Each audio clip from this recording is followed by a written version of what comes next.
I have only shared this one with a few people, and still when I think about it, it freaks me the fuck out. I was 16 or so, and growing up in a small town, exploring out in the hills was the thing to do. This incident took place at the north end of Ruby Valley in Elko County, Nevada. Someday I will play around on Google Earth to try to find this place, but it is slightly north of the road off of Highway 93 that goes into Ruby Valley. I always like checking out old mineshafts and ghost towns.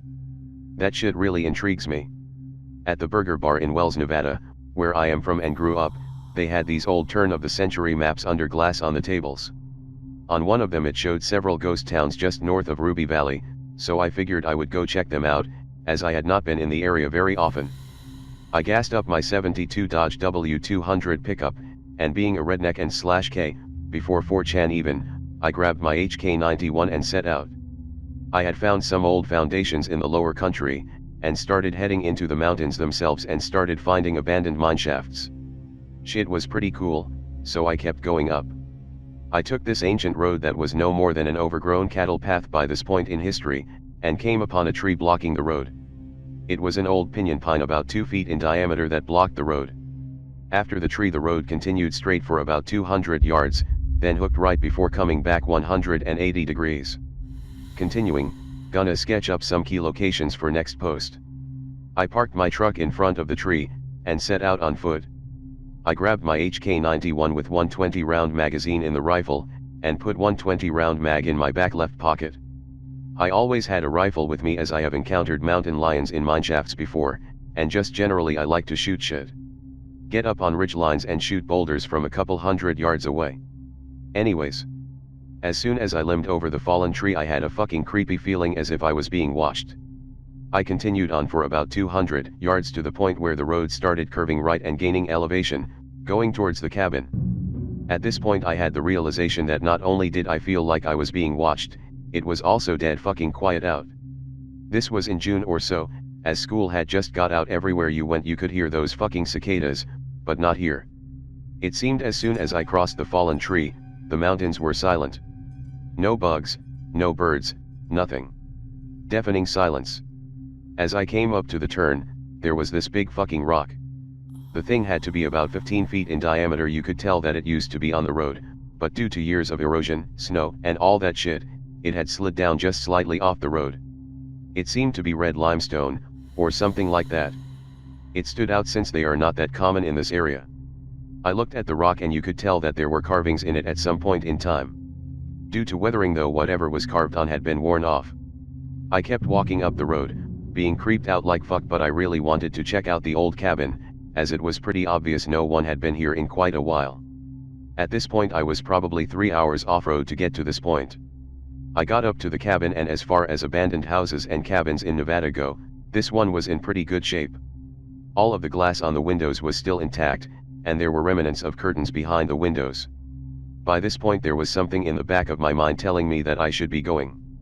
I went in the cabin, and that is where I started to get the feeling that something was off. Most cabins you find out in the middle of nowhere in Nevada are barren. Nothing really left, maybe a bit of broken furniture. This one was completely furnished.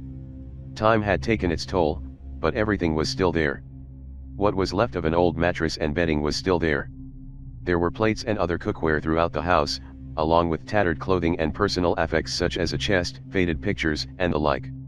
What really creeped me the fuck out was the dinner table. It was set for 4 people. Dinner plate, glasses, and silverware. This was the first cabin I had ever found that was in this condition. It was as if whoever resided here had just up and left everything behind. I felt like I should not be in the cabin, and went outside to see if I could find the mineshaft or anything else. Once I was out the door, I decided to chamber around on my HK91. The sound of me racking around echoed through the canyon, and broke the silence. As little of a thing as it was, this calmed my nerves very slightly. Directly behind the cabin was a well. It was still intact, and as I got closer, it sounded like there was noise coming from it, like a slight breeze rustling through it. When I got within about 30 feet of it, I started to smell something. It smelled absolutely fucking putrid. Definitely something had died in the well. The smell of decay was heavy in the air, with an acrid copper scent that tore at my nostrils. I did not want to get any closer to the well, and started walking towards the left, where I could see the opening to a mineshaft up on the hill. The closer I got to it, I could start feeling a breeze coming out of it. This is not really uncommon if you have explored mineshafts before, as the breeze could be coming in from another opening for the mine. But the thing was, it was perfectly calm. As far as I could see, there were no trees moving or any signs of wind.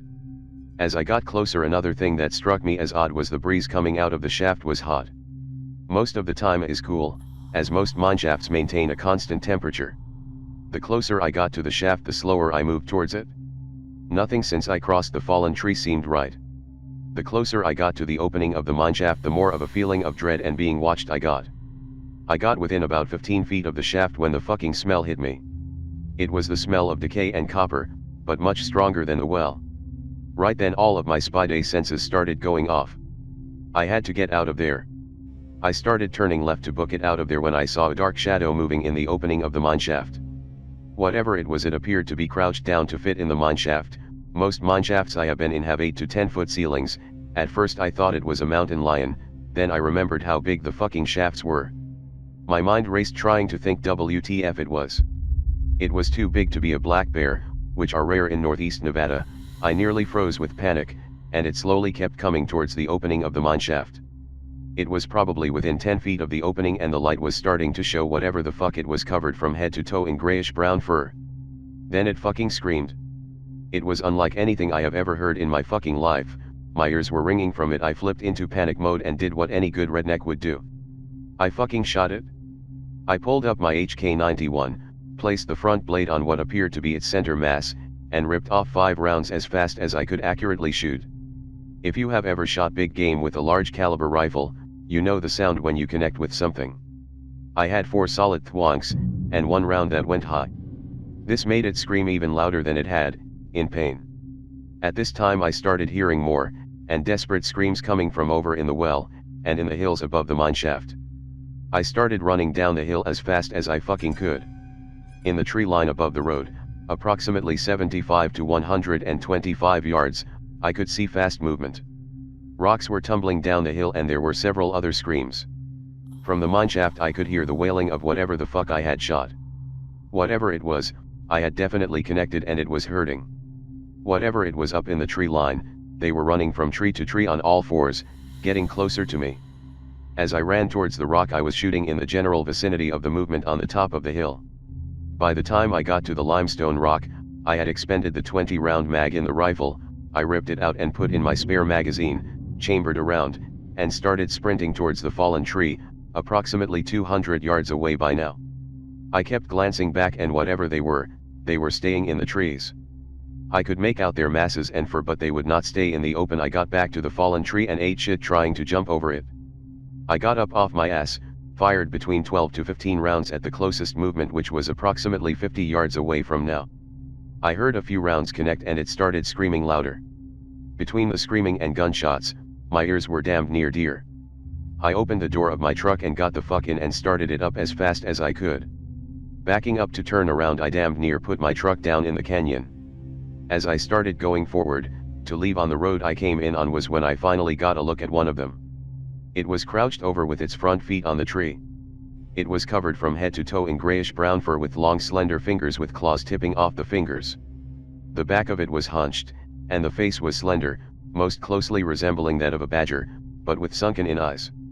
It was shaking its head back and forth, and it sounded like it was attempting to speak, but it was so garbled, and with the noise of my truck I could not make out WTF it was. I averaged 50 to 60 miles per hour on a shitty dirt road that I had done 15 on the way in. I did not slow down or stop until I got back to pavement. By now I was so shaken I had to stop and collect myself. I got back to town and was in a bit of shock. My dad had been a guide in the Ruby Mountains for about 20 years. He asked me how my trip went, and where I went. He could tell that I was startled, and asked where I had been. I told him that I had been north of Ruby Valley. He got quiet and asked if I had seen a cabin with a tree fallen over the road. I told him yes. He looked me in the eyes and told me that is somewhere I should never go again, especially alone. We never spoke about it again after that. I have never been back there. Part of the reason is I live in western Nevada now. But in the back of my mind there is something that is telling me I should go back. and one day I do want to go back.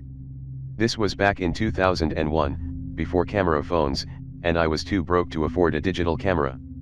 I want to go back with a camera, preferably a GoPro on my helmet, and with several friends that are armed. Just something about there, even with the shit I experienced, is drawing me back. One day, I will go back. I guess I need closure on what happened that day. Definitely want to make it back out there with at least 4 to 5 people well fucking armed, that is for damn sure. Still to this day it gives me goosebumps thinking about this shit. I tried researching it a bit a few years past, asking some old timers, and one of them told me a story about the rubies. I will be quick on it. During the 40s and 50s the Army Air Corps operated out of the Wendover Air Base. Every now and then during shit weather a B-25, B-17, or B-29 would smack the rubies due to poor visibility. Some of the local rangers got recruited to help the military go up to a crash site during the winter to recover the bodies. Ranger I was talking to told me that it took them about 3 days to get up to where this crash was on horseback and recover the bodies. He said when they got to the wreckage, all of the crew members were laid out, side by side, next to each other in a ding in the wreckage. Many of them had severed limbs, and it was apparent all died on impact. Somehow, they ended up laid out next to each other.